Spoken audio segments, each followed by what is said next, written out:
रात में सपना हाथ हसरे मोर मन तोर संग जुड़ गए है, तोर बिना कुछ सुहाए नहीं।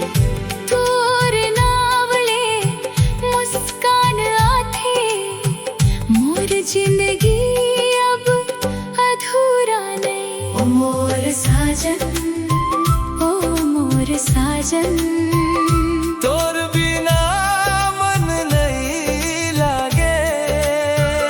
तोर माया के रंग मरंगे हम अब काबर दूर भागे।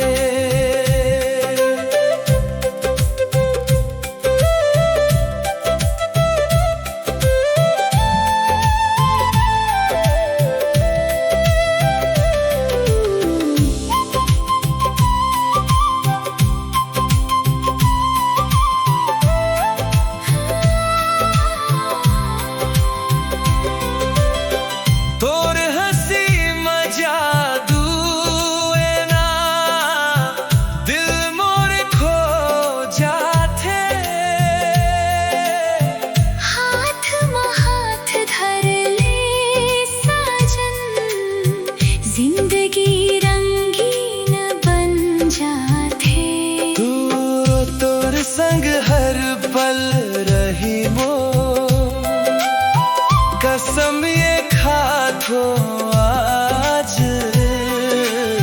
सुख दुख में संग निभावो, तोर संग मोर राज। ओ मोर साजन, ओ मोर साजन, तोर बिना कुछ भाए नहीं। तोर माया में डूबे हव में अब तोला छोड़ाए नहीं।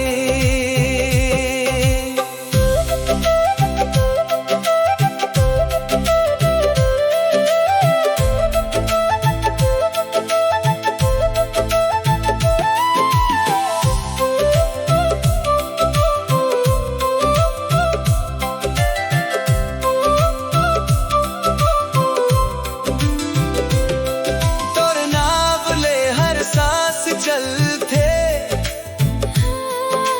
तोर संग जिंदगी सजथे। दिल के हर एक धड़कन में बस तोर माया बस थे। ओ मोर साजन, ओ मोर साजन।